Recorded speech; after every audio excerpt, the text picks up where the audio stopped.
आज हम पढ़ेंगे relation and types of relation. अब रिलेशन हमारा क्या होता है? रिलेशन एक सबसेट होता है एक्स क्रॉस वाई का। अब एक्स क्रॉस वाई क्या होता है? एक्स क्रॉस वाई होता है Cartesian product of X and Y, जो हमने पिछली वीडियो में पढ़ा था। तो जो कार्टेशियन प्रोडक्ट का सबसेट होता है उसी को हम बोलते हैं रिलेशन। ठीक है, is called a relation from X to Y. ठीक है, तो जो हमारा कार्टेशियन प्रोडक्ट का सबसेट होता है वही हमारा रिलेशन कहलाता है। और हमारे पास टोटल नंबर ऑफ़ रिलेशंस कितनी होती हैं? वो होती है हमारे पास 2 की power cardinality of Cartesian product of X and Y. Cardinality हमने कार्टेशियन प्रोडक्ट की कितनी थी?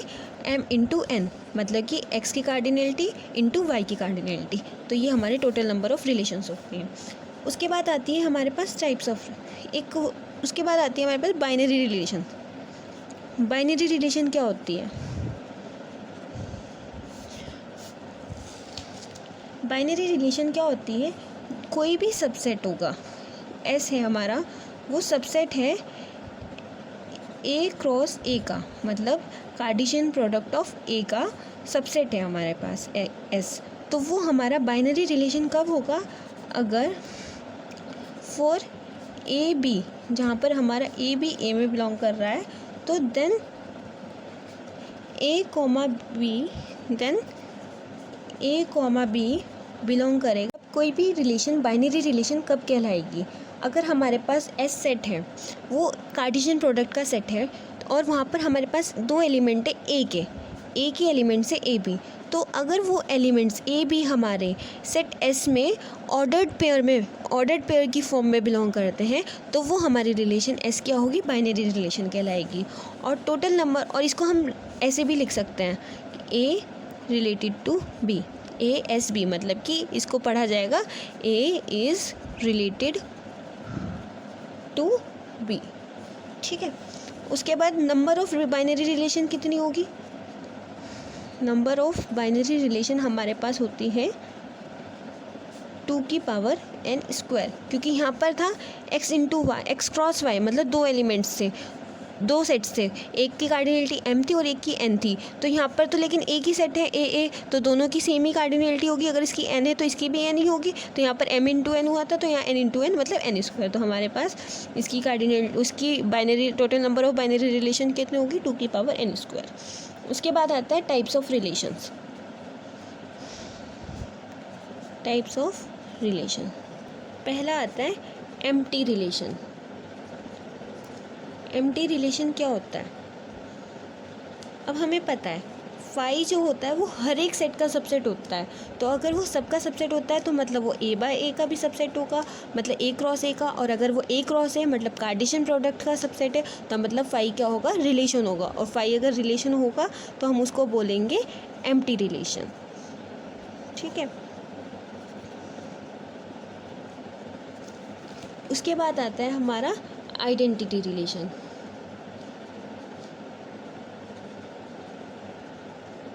आइडेंटिटी रिलेशन क्या होता है? सपोज अगर हमारे पास आई है जो कि सबसेट है ए क्रॉस ए का, मतलब कार्टेशियन प्रोडक्ट का सबसेट है आई, तो हमारा आई जो होगा वो आइडेंटिटी रिलेशन कब होगा? अगर हमारे पास ए कोई एलिमेंट है कैपिटल ए का, इस सेट का एलिमेंट है। ठीक है, तो अगर ए कॉमा ए आई में बिलोंग करता है तो हमारा ये क्या होगा? आइडेंटिटी रिलेशन होगी। और अगर ए कॉमा बी है तो वो आई में बिलोंग नहीं करेगी, मतलब अगर कब? जब ए बी के इक्वल नहीं है। मतलब अगर ए इक्वल है ए बी के, मतलब ये दोनों टपल इक्वल है, तो वो हमारा आइडेंटिटी रिलेशन में रिलेशन होगा। बट अगर ये दोनों इक्वल नहीं है तो ये आइडेंटिटी रिलेशन में नहीं आएगा। जैसे कि 2,2 या 3,3, यहाँ पर क्या है? ए बी के इक्वल है, तो मतलब ये क्या है? आइडेंटिटी रिलेशन है। यहाँ पर 2 से रिलेटेड है, मतलब कि आइडेंटिटी रिलेशन कब होता है? जब कोई एलिमेंट खुद से ही रिलेटेड हो, तो वो आइडेंटिटी रिलेशन कहलाता है।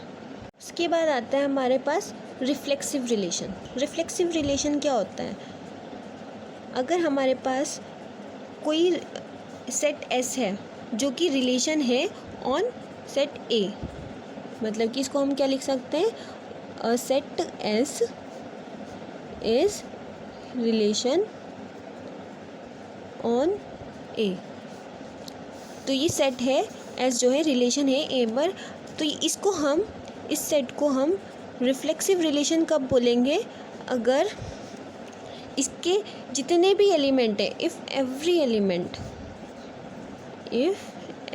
Element of A must related to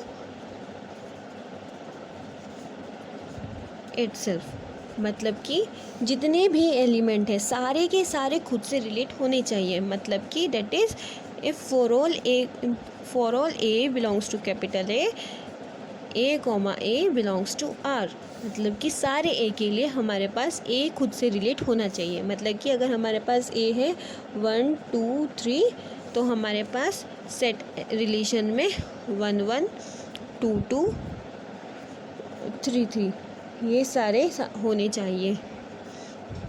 1 1 से रिलेटेड है, 2 2 से, 3 3 से, और बाकी एलिमेंट भी हो सकते हैं, बट ये होने ज़रूरी है, तभी ये रिफ्लेक्सिव होगा। और इररिफ्लेक्सिव कब होगा,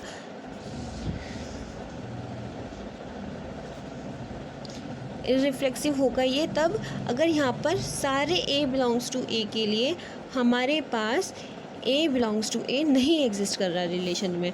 मतलब कि अगर जैसे ये था, इसमें 1 1 2 2 तो है, बट अगर 3 3 नहीं होता तो ये क्या हो जाता, हमारा इररिफ्लेक्सिव रिलेशन हो जाता। इसके बाद है हमारा सिमेट्रिक रिलेशन। सिमेट्रिक रिलेशन कब होता है, सिमेट्रिक रिलेशन होगा कोई भी सेट रिलेशन एस हमारी ए क्रॉस ए पर, मतलब relation S on A, set ए पर सिमेट्रिक होगी कब, इफ़ एंड ओनली इफ़ अगर हमारे पास ए कॉमा बी एस में बिलोंग कर रहा है, तो उसका मतलब बी ए भी हमारा एस में बिलोंग करना चाहिए, जहाँ पर हमारे ए बी हमारे एक एलिमेंट है। मतलब अगर हमारे पास ए बी सेट एस में बिलोंग कर रहा है तो बी ए भी एस में बिलोंग करना चाहिए, ठीक है। और नंबर ऑफ, और उसके बाद फिर आता है असिमेट्रिक रिलेशन। असिमेट्रिक रिलेशन क्या होता है,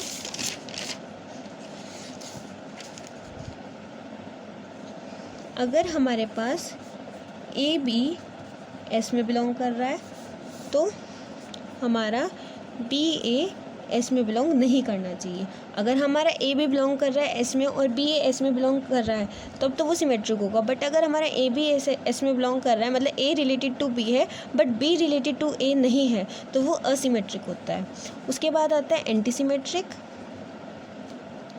एंटीसिमेट्रिक रिलेशन कब होता है, एंटीसिमेट्रिक रिलेशन होता है कि अगर हमारे पास ए बी हमारा सेट में बिलोंग कर रहा है, बी ए भी हमारा सेट में बिलोंग कर रहा है, तो इसका मतलब हमारा ए इज इक्वल्स टू बी होना चाहिए। अगर हमारा ए रिलेटेड टू बी है और बी रिलेटेड टू ए है तो हमारा ए इज इक्वल्स टू बी होना चाहिए, तो वो होता है हमारा एंटीसिमेट्रिक। और उसके बाद आता है हमारा ट्रांजिटिव। ट्रांजिटिव कब होता है, अगर हमारे पास ए रिलेटेड टू बी है और बी रिलेटेड टू सी है, ठीक है, ए रिलेटेड टू बी है और बी रिलेटेड टू सी है, और इसका मतलब अगर हमारे पास ये है तो अगर हमारे पास ए रिलेटेड टू सी आ जाता है तो ये हमारा होता है ट्रांजिटिव रिलेशन। उसके बाद आता है इक्विवेलेंस रिलेशन। इक्विवेलेंस रिलेशन क्या होता है, अगर हमारे पास कोई सेट एस है, कोई रिलेशन है ऑन सेट ए पर, तो वो हमारा इक्विवेलेंस रिलेशन कहलाएगा अगर वो हमारा रिफ्लेक्सिव भी हो, सिमेट्रिक भी हो और ट्रांजिटिव हो, तो वो हमारा क्या होता है, वो हमारी रिलेशन होती है equivalence relation. Reflexive, symmetric, transitive ये हमने पहले पढ़ चुके हैं। तो ये सारी रिलेशन, अगर ये तीनों रिलेशन एग्जिस्ट करती है किसी सेट के लिए, तो वो हमारी रिलेशन इक्विवेलेंस रिलेशन कहलाती है। Thank you.